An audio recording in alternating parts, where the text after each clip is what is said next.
Imagine, it is the year 1066. Yeah.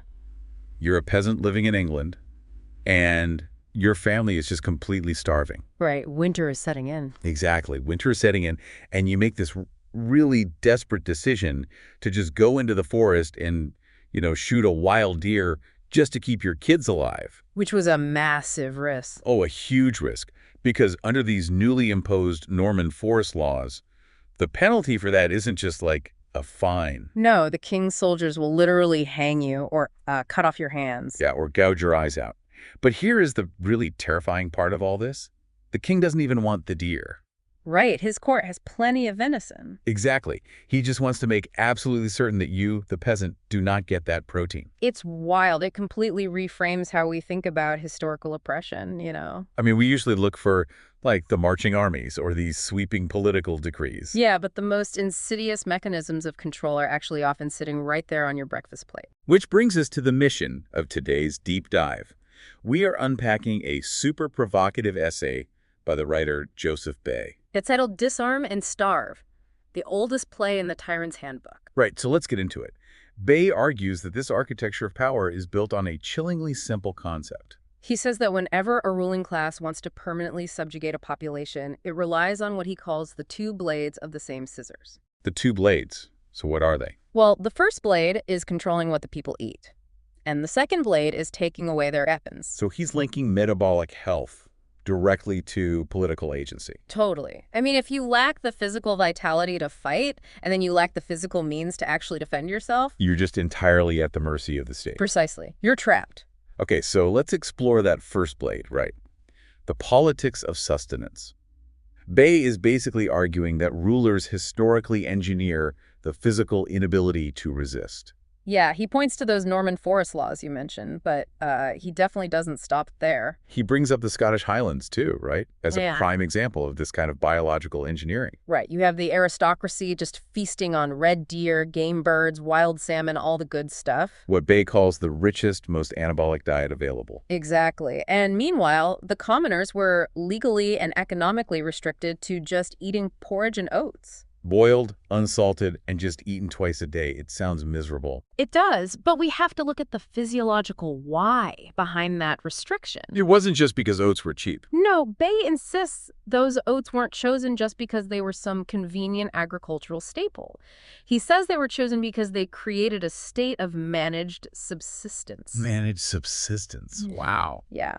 Biologically speaking, when you restrict a whole population to a low-fat, low-protein grain diet, you are literally starving their brains. Because they aren't getting those essential amino acids. Right. The amino acids and the saturated fats that are required for high-level cognitive function, you're actively suppressing testosterone, you're creating lethargy. So the oats gave them just enough glucose to, like, keep a man working in the fields all day. Exactly. But never enough cellular vitality to actually give him the aggression or the clarity to mount a rebellion. It's basically the chemical engineering of docility. It really is. And Bay traces this exact same logic all the way back to ancient Greece and Rome. With the slave classes. Yeah, the slaves were deliberately undernourished, not starved to death, obviously, because... Well, yeah, a dead slave can't pull a plow. Right.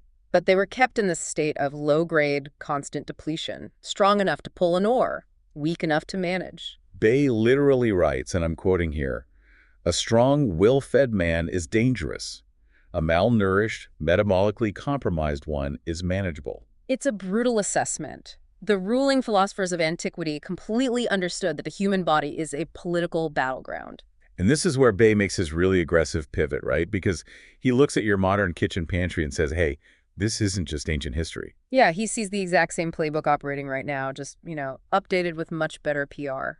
He targets the modern dietary landscape with zero hesitation. Oh, absolutely zero. He points out how for the last several decades, the medical establishment has just aggressively vilified red meat and natural saturated fats like butter. But at the exact same time, every major dietetic body has certified industrial seed oils as quote-unquote heart healthy. And he is incredibly pointed about the mechanical reality of what those seed oils actually are. Right, we're talking about soybean, canola, and cottonseed oils. Which are literally laboratory synthesized byproducts. Yeah, originally developed for the petrochemical and mechanical industries as machinery lubricants. It's crazy. They have to be bleached, deodorized, and extracted using neurotoxic solvents like hexene just to make them fit for human consumption. And Bay's argument here is that the modern population is being slowly poisoned. Right, not with some dramatic cinematic dose of arsenic. No, it's 1,000 tiny daily microdoses of cellular inflammation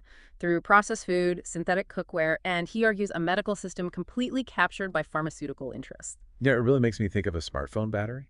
Oh, how so? Well, if Bay is right, what's happening is like Tyrant deliberately writing code to keep the population's metaphorical battery permanently stuck at 15%. Okay, I like that analogy. Yeah, like you have just enough juice to send a text message, scroll your feed, commute to your cubicle. But you absolutely cannot run any demanding background apps. Right, you don't have the metabolic battery life to critically analyze your government or organize a revolution. Exactly. You're just constantly living in low power mode, desperately looking for the next cheap carbohydrate charger. That 15% battery analogy captures his idea of managed subsistence perfectly. It is the illusion of being fed while actually being metabolically neutralized. But I do want to pause here and just push back on Bay's framework a little bit. Sure. Is he genuinely arguing that the FDA and global health organizations are like sitting in a smoke-filled room, twirling their mustaches, actively conspiring to poison the public to prevent an uprising? Right, the intentionality question. Yeah, or is this just the tragic, accidental byproduct of a massive, profit-driven corporate food system that just prioritizes cheap, shelf-stable calories over human health? It's a fair question, and Bay actually addresses this tension. He leans heavily toward a synthesis where the outcome is indistinguishable from deliberate malice. Indistinguishable from malice, wow. Yeah. He explicitly states, quote, "This is not incompetence. It is the Norman Forest Law, updated for modernity." So he really sees it as a coordinated mechanism. Because his logic is that the institutions profiting from mass chronic sickness, the food conglomerates, and the pharmaceutical giants, they also completely fund the information ecosystem. Right, the medical schools, the politicians. Exactly. So whether it began as mere corporate greed or a calculated plot is totally irrelevant to him. It functions as a top-down mechanism of subjugation. And the result is a sick, lethargic, dependent population that requires constant medical intervention just to stay alive. Precisely. But, weakening the body only buys the tyrant a little bit of time. Right, because if a population is physically compromised, but they retain their historical memory and their ability to communicate, And their independent thought, yeah. they can still figure out who is oppressing them and organize, so the ruling class has to immediately target the information supply. Which brings us to how Bay views the historical church. Yes, and stepping into my historical investigator role for a second here, the parallels he draws are just wild. It's a crucial pivot because chaining the body isn't enough, right? You have to chain the mind and the spirit to ensure permanent compliance. Exactly. So Bay looks at the historical institutional church, specifically during periods of massive corruption, like when popes were commanding literal armies and selling indulgences. Right. And what was their primary method of keeping the European peasantry in line? They kept the Bible entirely in Latin, a language the commoners literally couldn't read. And they took it a step further. They literally chained the physical books to the pulpits. The visual of a chained text is just so potent, the scriptures were completely gatekept. Oh, absolutely. Only an ordained priest was permitted to interact with the raw source material. And translating the Bible into the language of the everyday person wasn't just, frowned upon. It was legally classified as severe heresy. And people paid in literal blood to break those chains. Yeah. Bay brings up John Wycliffe, who defied the church to translate the New Testament into English in the 1380s. And the ecclesiastical authorities hated him so deeply for it. They did. 40 years after he died, they actually ordered his bones to be dug up, burned to ashes, and thrown into a river. Just incredibly vindictive. And then you look at William Tyndale in the 1520s. He translated the texts from the original Greek and Hebrew into English. And he was hunted down, strangled, and burned at the stake. Just for translating a book.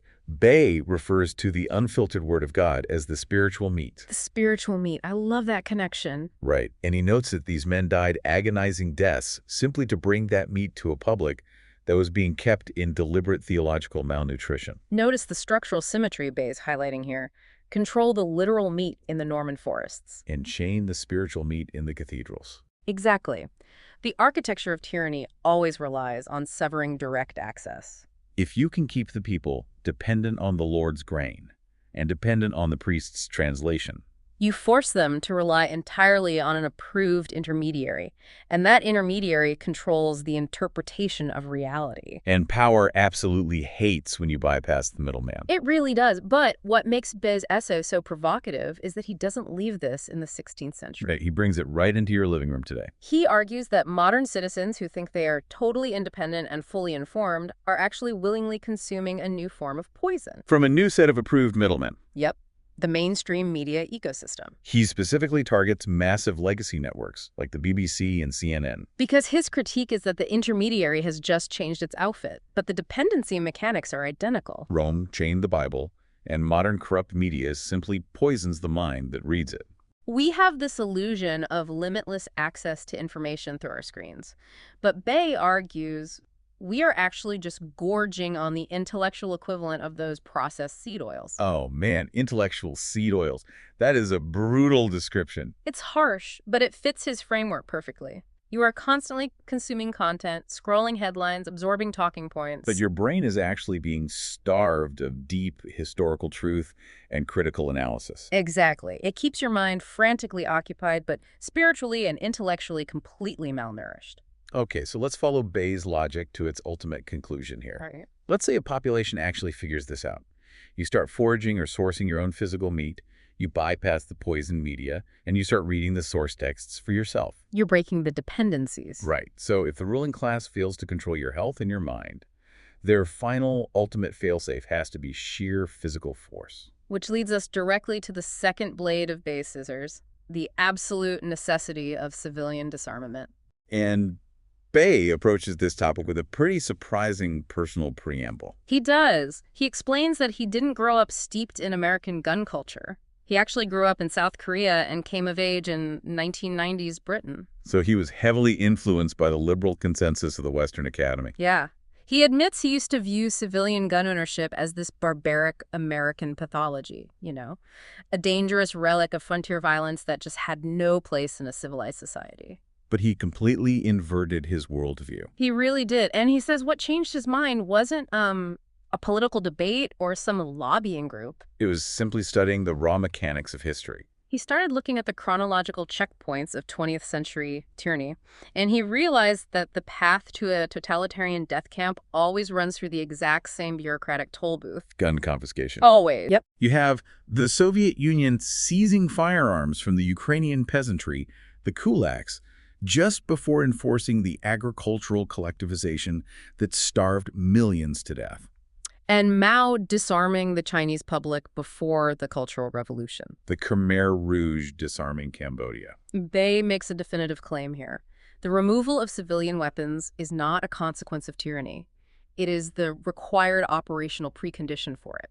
If you want to take a farmer's grain, you first have to take his rifle. Exactly. And this brings us to Bay's highly controversial justification for why modern global elites would be so desperate for a disarmed populace today. So Bay points directly to the Epstein files, which are now largely in the public domain. Okay. He argues that these documents prove the existence of what he terms a satanic cabal. Meaning a significant portion of the global political and financial ruling class bound together by shared participation in these monstrous, unthinkable crimes. Yes. Help the listener understand the mechanics of that argument, though. How does an island of horrific crimes actually connect to the Second Amendment? Well, Bay views compromise and blackmail as the ultimate tools of top-down control. Right. If you have an elite class operating with that level of extreme corruption, their greatest existential terror is accountability. They live in constant fear of the public discovering the depth of their crimes. Exactly. To maintain their grip on power and avoid the guillotine, essentially they absolutely require a defenseless populace. Because a heavily armed citizenry is a massive, unacceptable threat to a fragile blackmail ecosystem. That's his argument, which perfectly frames his view on the Second Amendment in the United States. He doesn't see it as a cultural quirk about duck hunting or target practice. Not at all. He views it as the single most important legal provision currently existing on the planet. And the way he explains it is through what he calls the porcupine principle. The porcupine principle. It is an incredibly clarifying analogy for how deterrence actually works. Right, so Bay says, look at a lion encountering a porcupine in the wild. The lion is exponentially bigger, faster, and stronger. In a fight to the death, the lion will absolutely kill the porcupine. Without a doubt. But 9 times out of 10, the lion just walks away. Why? Because the cost is simply too high. Exactly. Getting a face full of barbed quills, bleeding, risking a severe infection, it simply isn't worth the calories. The lion calculates the return on investment, decides the overhead is too high, and just looks for a softer, unarmed target. So tyrants, historically, are basically calculating businessmen of violence. That's a great way to put it. Armed populations are not impregnable fortresses. A tyrannical government can always crush a localized rebellion. Right, but armed populations are incredibly expensive to subjugate. Exactly. Every push for civilian disarmament, Bay argues, ultimately serves this cold, bureaucratic logic. The state wants a monopoly on force so that compliance is cheap. Every time a law-abiding citizen is disarmed, the tyrant removes one more quill from the porcupine. Bay transitions from the physical realities of the Second Amendment straight into the spiritual realities of 2 Corinthians chapter 10, verses 4 and 5. The Apostle Paul writes, "For the weapons of our warfare are not carnal, but mighty in God for pulling down strongholds." And Bay insists that modern readers treat this like some nice poetic metaphor, but Paul meant it operationally.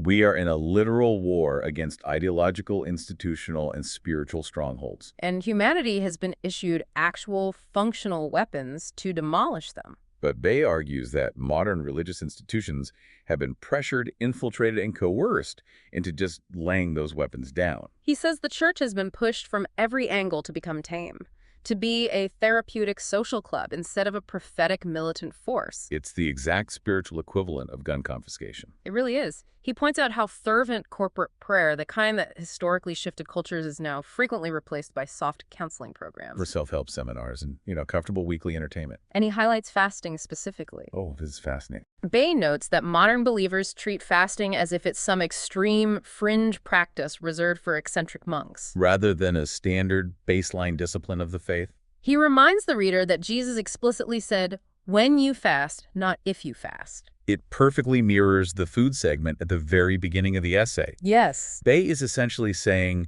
that modern, comfortable, therapeutic religion is the morning oats of spirituality. The morning oats.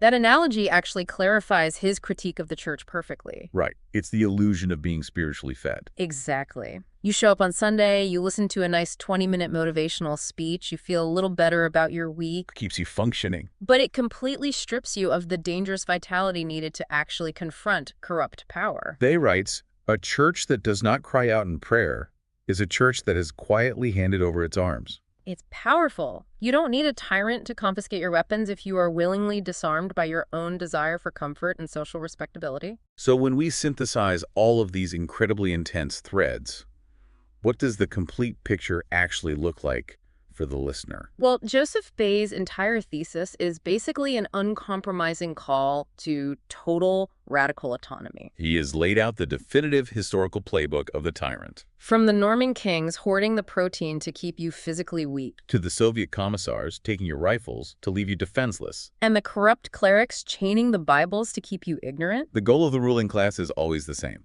Keep you metabolically malnourished, intellectually dependent, and physically and spiritually disarmed. so Bay's ultimate call to action is simply to refuse the parameters of their game. Eat the meat, bypass the media, and read the foundational texts for yourself. Keep your physical weapons. And fast and pray with actual militant purpose. Wow. And as a final note on impartiality here, it is crucial to recognize that while Bay's essay contains some fiercely debated assertions, Regarding the medical establishment, legacy media, global elites, right, but the underlying framework he presents is undeniable in its historical consistency. the idea that metabolic health, historical literacy, and political agency are all deeply, inextricably intertwined, it is a profoundly powerful lens through which to analyze human history. It forces you to look at your daily habits, what you eat, what you read, how you pray. Not just as lifestyle choices, but as actual political acts. It forces you to question whether the conveniences in your life are actually invisible leashes. It really does. Because as we've learned today, the most effective tools of control aren't usually the cinematic tanks rolling down your street. No, more often than not, they're just quietly sitting right there on your breakfast plate.